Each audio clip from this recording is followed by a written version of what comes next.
안녕하세요. 뉴스반장입니다. 대통령실의 MBC 취재진 전용기 탑승 거부의 후폭풍이 일파만파 확산되며 국내외 언론과 단체들의 비난이 빗발치기 시작했습니다. 윤석열 대통령과 대통령실의 이런 조치가 비판 언론에 대한 보복이자 새로운 형태의 언론 탄압으로 여겨질 수 있다며 강력한 유감을 표했는데요. 헌정사상 대놓고 벌인 초유의 언론 탄압인 거죠. 언론단체들은 유례를 찾기 어려운 언론 탄압이자 폭력이라면서 일제히 성명을 발표하고 강력하게 규탄했는데요. 학계에서도 심각한 언론 자유 침해라는 우려가 나왔습니다.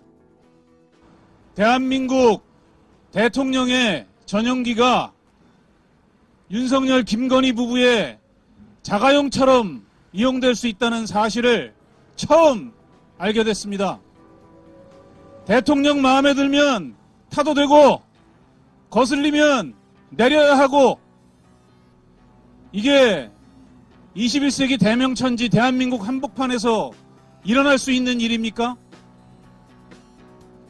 대통령 전용기는 100% 국민 세금으로 운영됩니다. 전용기에 탑승하는 모든 언론사 취재기자는 취재 비용을 각사가 각출해서 자비로 부담합니다. 대통령 전용기는 사적 공간이 아닙니다.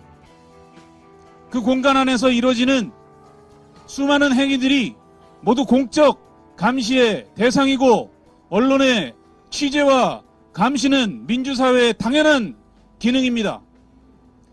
대통령실이 특정 언론사 MBC를 겨냥해서 너희는 전용기 타지 마라,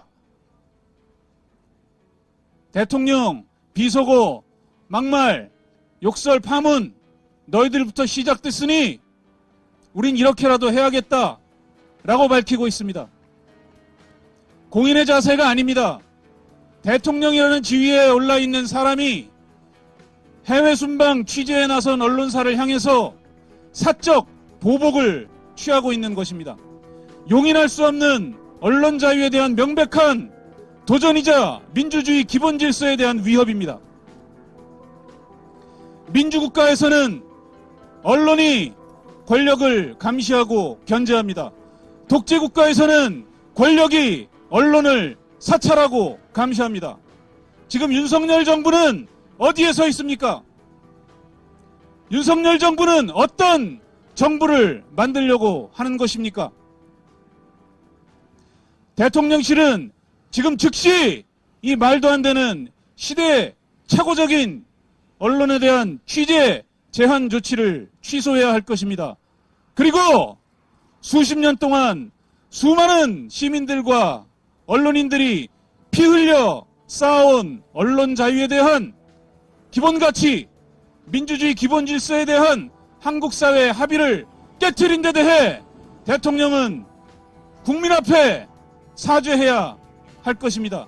또한 이 말도 안 되는 사태를 일으킨 대통령실 책임자들 전원 파면 조치할 것을 강력히 촉구합니다. 방송기자연합회, 한국기자협회 등 8개 언론단체는 긴급 기자회견을 열었는데요. 이들은 MBC 기자의 대통령 전용기 탑승 배제 조치가 대한민국 헌정사의 유례를 찾아볼 수 없는 언론 탄압이자 폭력이라고 강력 규탄했습니다. 전국 주요 신문 방송통신 60개사의 보도 책임자들이 속해 있는 한국신문방송 편집인협회도 이번 조치가 헌법이 규정한 언론의 자유와 민주적 기본 가치를 훼손했다면서 대통령은 MBC에 대한 취재 제한 조치를 즉각 철회하라고 요구했는데요. 동아자유언론수호투쟁위원회 등 원로 언론인 단체 5곳은 공동 성명을 통해 참으로 속 좁다는 생각을 안 할 수 없다며 대통령의 언론에 대한 철학이 무엇인지 묻지 않을 수 없다고 비판했습니다. 학계에서도 비판의 목소리가 나왔는데요. 권력을 감시하는 것은 언론 본연의 역할인데 아예 취재 자체를 제한하는 언론 통제 행위라고 지적했습니다. 민주언론 시민연합도 이번 조치를 비판적인 언론에 대한 보복적 탄압이라고 규정하고 즉각 철회할 것을 요구했는데요. 하지만 대통령실은 무대응으로 일관하며 침묵했습니다. 이번 MBC 탑승 배제 조치에 대해서 대통령실 출입기자단은 성명서를 통해 강한 유감을 표했는데요. 한겨레와 경향신문의 출입기자들은 항의의 뜻으로 전용기 탑승을 거부하기로 했습니다. 대통령실의 결정에 대해 외신의 비판도 쏟아지고 있는데요. 국내외를 비롯한 유수 언론들이 강력하게 항의하고 나선 겁니다. 10일 긴급총회를 개최한 대통령실 중앙기자실 기자단은 입장문을 통해 이번 MBC 취재 배제 조치에 대한 조속한 철회를 요구했는데요. 출입기자단은 전용기 동승 취재는 국민의 알 권리를 위한 것이고 관련 비용도 언론사들이 전액 부담하는데 마치 특혜를 베푸는 듯 접근하는 것에 동의할 수 없다고 강조했습니다. 그러면서 이번 조치가 다른 언론사에 대한 유사한 조치로 이어질 수 있다는 것을 경계한다며 합당한 근거와 사전협의 없이 일방적으로 이어지는 모든 언론 제한 조치에 단호히 반대한다고 밝혔는데요. 일부 언론사는 이번 배제 조치에 대한 항의 차원에서 전용기 탑승을 거부하겠다고 나섰습니다. 한겨레는 언론을 통제하려는 반민주적 결정이라고 지적하며 민간 항공기를 이용하겠다는 공식 입장을 표명했고, 경향신문 역시 전용기 동승은 대통령의 공적 활동을 취재하기 위함인데 이번 결정은 국민의 알 권리를 침해할 수 있는 조치라며 전용기 이용을 거부한다고 밝혔습니다. 이것뿐만이 아니었는데요. 외신들의 입장 표명과 비판도 이어졌습니다. 서울 외신기자클럽 이사회가 내외신 모든 언론의 자유에 대한 우려를 불러일으킬 수 있다며 철회를 요구하고 나선 데 이어 외신기자들도 쓴소리를 쏟아냈는데요. 한국에 주재했던 영국 BBC 방송 로라 비커 기자는 싫어하는 방송 취재진을 해외 순방에서 배제하는 것이 윤 대통령이 말하는 글로벌 이미지인가라고 비판했습니다. 영국 텔레그래프 아시아 주재 기자 니콜라스 스미스는 대통령실이 명확한 설명 없이 왜곡된 보도를 근거로 들었다면서 우려스러운 상황이라고 꼬집었는데요. 또 미국의 북한 전문 매체 NK 뉴스의 체드오 캐롤 기자는 북한이 자국에 방문하는 기자들에게 사용하는 논리를 살펴보라고 지적했습니다. 독재자라는 말을 안 했을 뿐 지금 윤 대통령이 보이는 언론 탄압의 행태를 독재로 비유한 건데요. 참 쫀쫀하고 쪼잔한 대통령, 과히 역대급입니다. 가끔 뉴스를 보다 보면 지금도 대통령이 문재인이고 윤석열이 야당 대표 같아요. 왜냐하면 아니 집권당과 대통령 같지가 않아요. 계속해서 전직 대통령을 공격하는 일들을 하고 있거든요. 지금 MBC 뭐 탑승 거부만 해도 그렇습니다. 배현진 의원이 여당 중진인데 최고위원도 했고 1등 최고위원 했잖아요. 근데 뭐 예전에 또 문재인 대통령도 뭐 저 북한 방문할 때 탈북자 출신 기자를 안 태워줬는데 그게 날 깠다고 안 태운 게 아니잖아요. 민주당사를 압수수색한다든가 당대표 비서실을 압수수색한다든가 뭐 무슨 이런 거요. 이런 거 할 때 자기는 바빠가지고 뭐 그 언론 보도도 볼 시간 없다 이렇게 했는데 뭐 하느라고 바쁜지 난 모르겠는데 그거는 무능함을 자백하는 거예요. 정치의 영역에서 활동해가고 있는 자리잖아요, 대통령이. 그리고 정당의 당원이고요. 그리고 국회에서 뭔가 입법을 하려면 야당의 협조를 받아야만 되는 구조예요, 지금 의석 구조가. 그런 상황에서 대통령한테 물어보지도 않고 야당 당사를 압수수색하고 야당 대표를 기소하고 이렇게 한다는 거는 그거를 대통령은 신문 못 봐서 몰랐다고 얘기하면 나 아무것도 안 해요. 나 멍청한 사람이에요 라고 공개적으로 얘기하는 거고요. 만약 사실이 그게 아니라면 거짓말하는 거예요.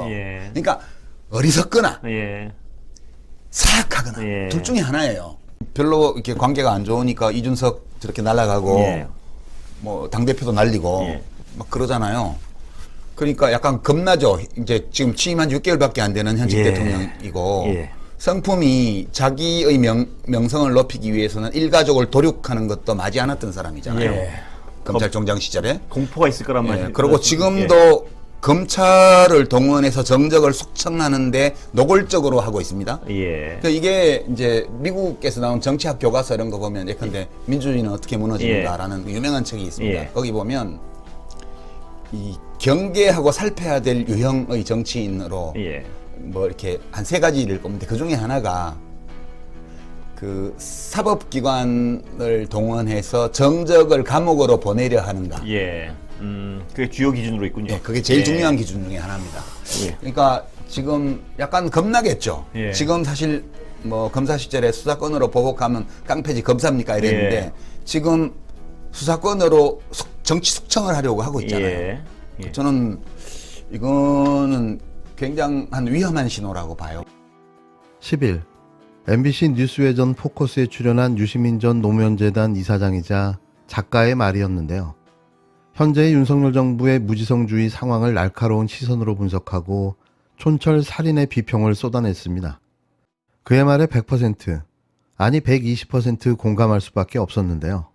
특히 이번에 발생한 12구 참사를 대하는 윤석열 정부의 모습에 대해 지적하는 대목에서는 깊은 분노마저 느껴졌습니다. 이게 오로지 대통령만 되고 싶었던 검찰청장 출신의 민낯이었습니다. 너무 영상경찰서가 에너지를 역량을 대통령 경호 경비에 썼다 보니 예. 이것이 그 과부하가 걸려서 예.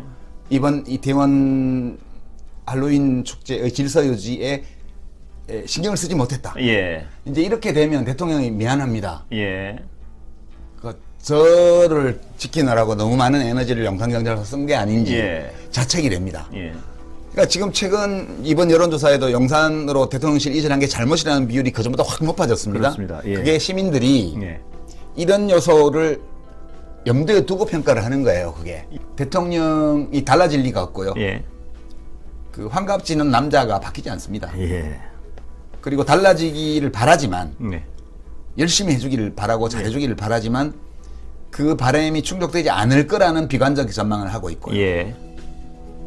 그러니까 좀 앞날이 좀 암담하게 느껴지고요. 예.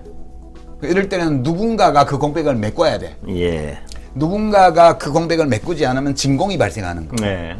진공이 발생하면 거기 다 빨려 들어가는 겁니다. 예. 그래서 누가 메꿀까 할 때 국회가 메꿔야 되고요. 예. 법원이 메꿔야 예. 되고요. 그리고 시민들이 메꿔야 되고요. 예. 다른 누구보다도 공직자들이 예. 그걸 해야 된다.